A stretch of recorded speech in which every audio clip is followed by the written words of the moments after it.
No, go for it. Good evening, everybody. It's the second half of our amazing series today, and we have our first resident to get us started on the residency conversation. Um, I'm so excited to have with us Dr. Riawna Kelly, who is now a PGY2. A PGY2, guys. She's a PGY2 in ambulatory care practice down in Tampa, Florida.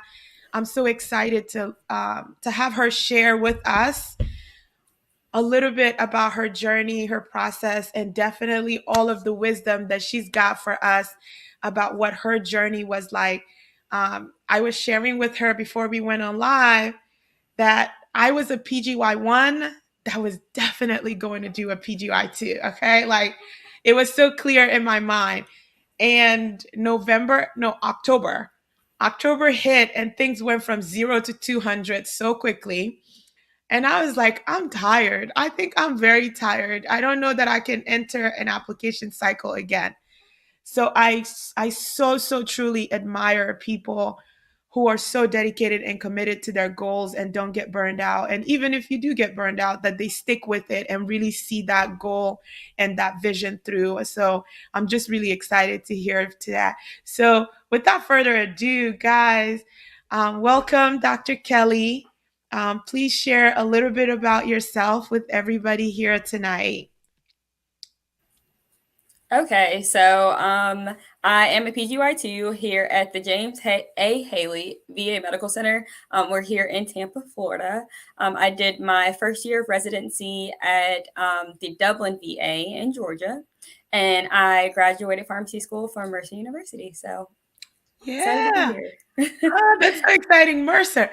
I'm speaking at Mercer tomorrow. I'm Really? definitely plugging. I'm definitely Yes. bringing you up to. I'm speaking at Mercer tomorrow at Mercer's SNAFA chapter tomorrow. I'm so Oh, excited. yay. Yeah, about that opportunity. Thank you so much for joining us. So, Dr. Kelly, can you please share with us for the P1s and the P2s, and of course for those that are going to be in the trenches very shortly?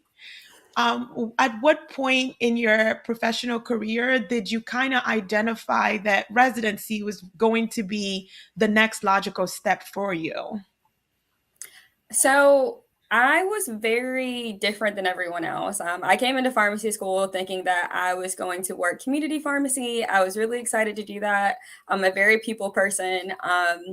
And as I was going through pharmacy school, I realized, I really like this clinical stuff. This So stuff. so that's when I was like, maybe I should look into hospital pharmacy and see if that's something that I would be interested in. So I really didn't realize that I wanted to do residency until I got in fourth year rotations. Wow. So it's very different for me, Yeah. like setting up myself than everybody else. Yeah. So when I was going through pharmacy school, I really tried to make sure that I still had a plan. So even though I knew I wanted to work community, I still put myself in organizations. I Yeah. still tried to be active. I still tried to make my CV as thick as possible, Mhm. just so that if I did decide to do residency, the door would be open if I wanted to. So Absolutely. I love that you're echoing this. So I was just speaking with Osa, and she's a fellow and was saying the same thing. The idea of diversifying your CV, it just goes to the heart of the case of if you stay ready, you don't have to get ready. So it doesn't matter what happens fourth year when you look at your CV and you look at your experiences, you feel really good in that I am well rounded to really be a strong candidate for this next thing I'm about to pursue. I love that you talk about that despite the community interest, and you're like, I like this clinical stuff. And I think that's like what a lot of us, a lot of us, we find out that there's this whole world, and you're like, oh, this is kind of cool. Like I would kill it at this. And so how did amcare stand out? Um, I can kind of guess a little bit with the community interest, with the yes. community interest, but tell us a little bit about what were some things that kind of helped make amcare just come into focus for you really, really well. So there was a few things that I love about ambulatory care. Again, I'm a people person. I love talking to people. So I knew I wanted to do something where I can be, face to face with patients and talk to them through their medications. So once I figured out that, I didn't want to go the community route, but I really like clinical. I learned about ambulatory care and everybody was like, look into the VA. So that's pretty much how I figured out that I wanted to do ambulatory care. Was it's kind of a mix between community where you're with patients, but also you have that clinical aspect. So it's kind of like the two married each other and made ambulatory care. Yeah. And then I also love a structured schedule. I know nowadays a lot of people are getting off of the 9 to 5 pace, but that's perfect for me. Really? Yes, I love structure. I love, going in at 8 o'clock and knowing that I'm going to get off at 4:30 and I don't have any worries after that. After that, yeah, I always tell people it's like as a pharmacist, like when I'm off. Yes. Like I'm really, really off. I don't worry about being on call because I'm in an ambulatory care clinic as well. Like clinic is closed. The voicemail tells you that we will get back to you at 8 a.m. tomorrow. Uh, Right. but when I'm off, I'm legit off. So yes, that's definitely a major plus. Um, your residency application journey. I think we can both attest to this because we're both past residents. But um, what did you find? So let's say when you were beginning the process, what did you find to be the most overwhelming, or even maybe not overwhelming, but intimidating part of the application process? Um, I honestly thought the most intimidating process of the application whole thing, it was trying to make sure that everything was on my CV. And a way that I combated that was like going through rotations. I just made notes of everything that I was doing to make sure, or updating my CV every time something new happened, every time I gave a presentation. And then when it came to my letter of intent, that's another part where I was like, I just want to make sure that they know Yeah. everything they need to know in this one sheet. Yeah. So when it came to that, I just had people review it over and over again, making sure that, I really reflected my true self in Yeah. that letter of intent. Yeah. And Mhm. that's so true because I think some candidates, the interview is like this impending doom. It hangs over their heads and they're like, I've done so much. I just don't know how to make sure that I'm articulating that well. And for other candidates, it's like, I've done so well. I don't know how to put everything I've done on paper and fit it on one page so that I can make my case. I have to echo what Dr. Kelly just said about your letter of intent. Anybody who says yes to look at it, give it to them. Yes. Different people have different perspective, and this is the phase of your professional career where you want to stay open to what everybody has to say, and then stay like true to like what do you want to convey. And I think like it's really, really important that you're also talking about that. Um, as someone who's now a PGY2, if you had to compare and contrast you the candidate that entered the PGY1 application process to the candidate that entered the PGY2 process, did you notice anything different about you as a person, or even your confidence level, or like I'm always curious to know like if you were like, whew, the person I was last year would have never talked about myself this way or even seen myself this way. So I'm curious to know if you noticed any of those blossomings and growths that PGY1 programs are really, really known for in helping move your professional development forward. Like, did you notice it when you were going through that? I did. So definitely like PGY1, I was definitely more nervous. I was overthinking a lot of questions. With PGY2, I was able to practice with like my PGY1 preceptors, Yeah. and they were really like, just stay calm. You Yeah. got this, you know what you've done. Yeah. So I was really able to go in there a little bit more confident than I did PGY1.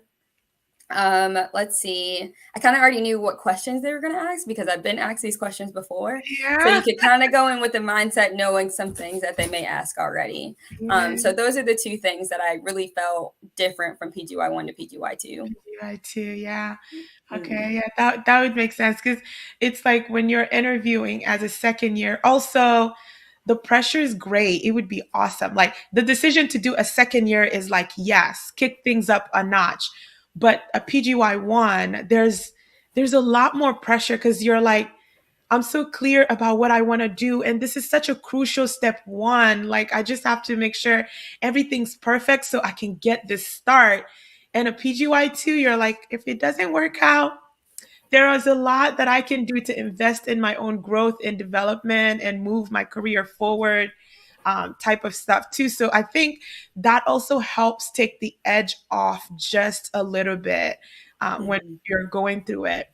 And so like one of the other things, like I think some people, if you were contacted by a first year or second year student pharmacist and they're just like, I'm interested in residency. I'm not sure if I'll do a PGY2 or not.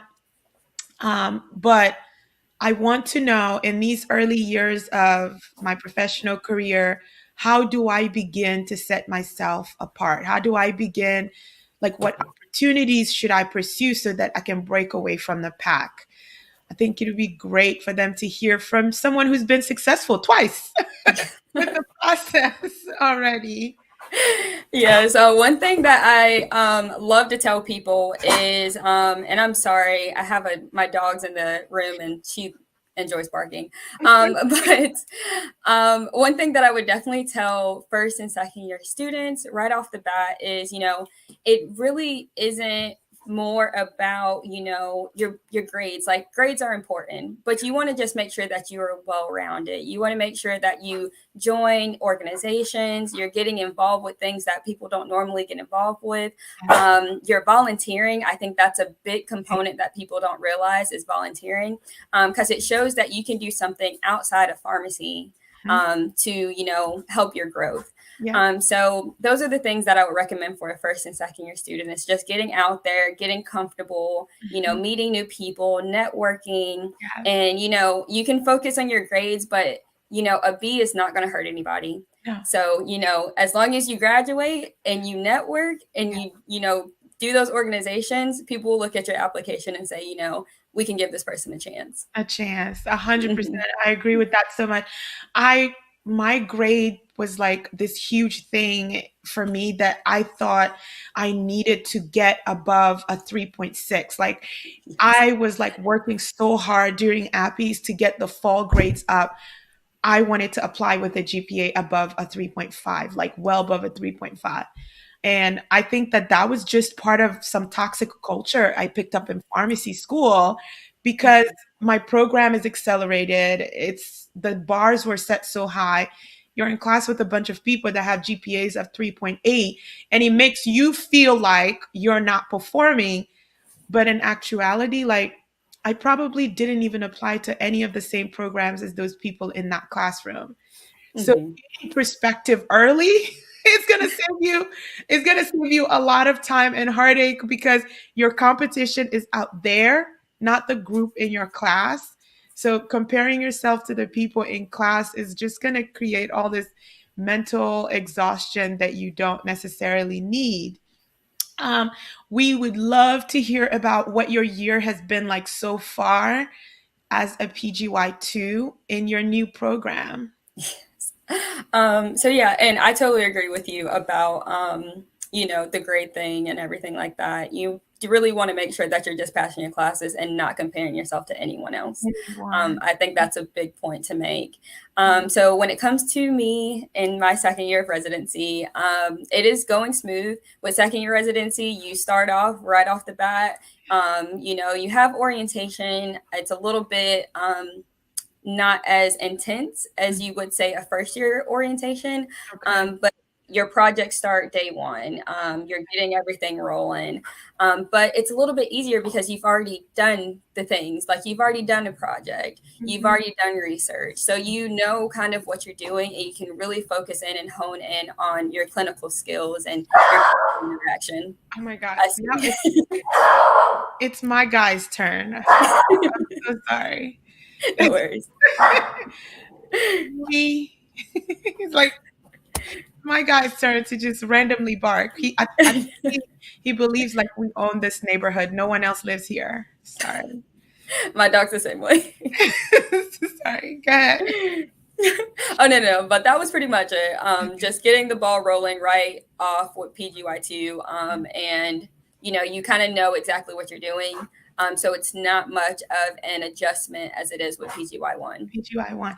On the topic of adjustment, um, what do you believe was your biggest adjustment from student pharmacist to new practitioner? What's that one thing that hit you right away where you were like, ooh, this is a different level. This is a different ball game. I think it's good for students or up and coming prospective candidates to learn that that's a reality of Mhm. residency and it's different for everybody. So I love learning like what different residents, like what that thing for them was. So my thing was definitely imposter syndrome. Right off the bat, I was like, I felt like I'm not supposed to be here. They're telling me Yeah. to make medication changes. I'm in this white coat, not a regular short white coat. I'm in the long white coat Yeah. now. You know. So that was probably the biggest hurdle for me is getting over my imposter syndrome. I had great preceptors that would push me a little bit more so Mhm. that I could get over that hump and make Yeah. the clinical decisions so that I can eventually get comfortable, be a pharmacist, and run the clinic by myself. Yeah. Hmm. That's so true. It's so true. It's like when I have appy students, I'm keenly aware of this and I force this. I'm like, what do you want to do? Hmm. Because they'll come to you with, and then social work wants to do this, and then the case managers wants to do this, and the doctor is saying in their note that they want to do this. I'm like, okay, good. So you've collected a lot of really great information. What do you want to do? You can Hmm. see their eyes like get really big because they're like, oh, you mean like I get a say, Yeah. and I'm like, yeah, and your opinion is valued and super important, and so let's figure out a way to formulate a plan for them so they know exactly what we are asking for them to do. I think that that's so important too. Tell us about your program, your PGY2 program, um, and anyone interested in applying for a PGY2 and where they can learn more about your program and whether they can reach out to you. Yes. So for my PGY2, again, we are based in Tampa, Florida. We have a really large facility, but we also have several community-based outpatient clinics that Yeah, are around Tampa. got it. So we have 4 different locations, 4 or 5. I can tell you for a fact it's 4. But there's 4 or 5 locations around Tampa. So you have the opportunity to not only serve people in the city, but also people outside of the city, maybe in the suburbs or rural Wow. areas. On top of that, we have an ID residency program. We have 2 ambulatory care residents, and we also have 4 PGY1s. So it's a fairly big Okay. program. We Yeah. all have someone to lean on if something happens. Yeah. Um, and yeah, that's pretty much us in a nutshell. Yeah. So let's see. I highly encourage anybody who's listening in today to reach out to me. You can email me. My email is my first name, Riawna.kelly@va.gov.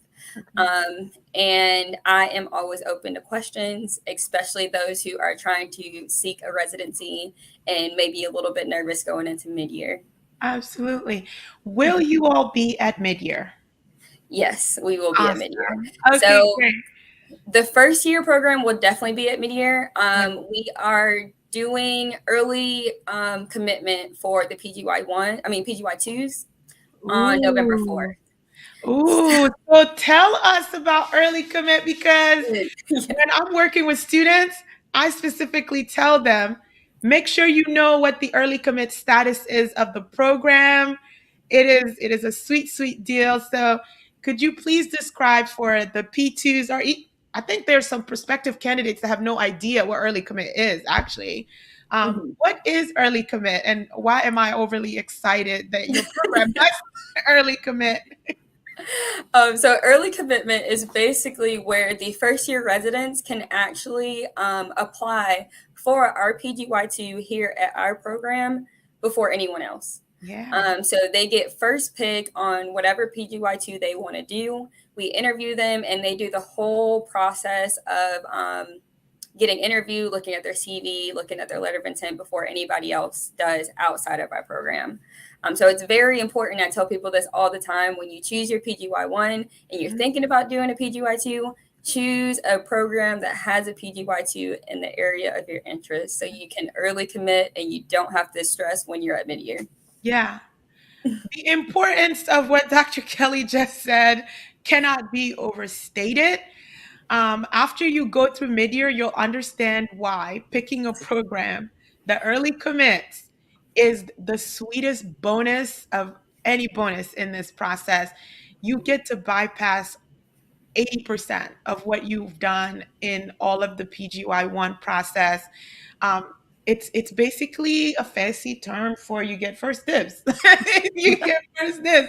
Um, so I think that that's a major, major plus of your residency program in that they can look at internal candidates, um, have an opportunity to showcase and kind of claim their spot if that's what they want, and not go through mid-year again. So I love that that's part of it. I've been asking everybody about wisdom from the journey. I am an avid believer that destination is important and where we start is super important. It's a reminder of how far we've come, but they're the things that we learn along the way, like that's the real lesson, like that's where the real growth happens. And the people that reach out to us, that's like the stuff they want to know about. So what is something that you've learned along the way in your journey and how successful you've been so far, that you'd be willing to kind of share with students any level right now in their professional careers? So advice that I always give everyone because let's say 8 years ago, I would have not believed that I would be in this position right now. So always bet on yourself. Always believe in yourself. If you put your mind to it, you can do it. If you don't think that you have all the qualifications for a certain position, figure out how to get those qualifications because just based on who you are and if you feel like you can push yourself and show that story, then you can get where you want to be. That's the biggest advice that I give anyone because when I first started before I started pharmacy school, I was like, I'm not getting into pharmacy school. When I thought about I was going to do a residency, I was like, I'm not going to get a residency. Yeah, So be positive, take the negative thoughts away. My favorite quote is negativity will block your blessings. So yeah, be positive as you're going through. Use those affirmations on yourself just to make sure that you yeah. have that confidence to get through all these things. Absolutely. Guys, I think like we have a gem. Negativity will block your blessings. That's like our takeaway for tonight. I think that's so true. Like your mindset, oh my God, the power of how you're thinking and what the thoughts you allow to take hold when you're going through this process. It's a taxing process, it's a challenging process, but controlling the thoughts that you allow in your mind, they are very, very powerful and it's a very powerful tool. I am Mhm. so, so, so grateful that we've had this opportunity to engage with you, and for being our first resident. I was just so excited that you were PGY2 because I was like, we get to speak to someone first who's been through like this entire thing. I'm wishing you all of the best and rooting for you. I will see you at mid-year. I will come to Yes, bring I will come look at you please. at mid-year in very short few months. And again, for anybody interested in contacting Dr. Kelly, she gave us her email. I will drop that email in the comments so that you can refer back to it. I always just give everybody this little caveat. Please be mindful that she is a resident. And so keep in mind that if you are emailing and you are reaching out, she will do her absolute best, but her program and her responsibilities to the residency will definitely be coming first. So be patient, please. Be patient. Thank you so much, Dr. Kelly, and thank you so much again for this opportunity. I look forward to meeting you in person. And Yes, same. thank you. Have a good evening. You too. Bye bye. Bye.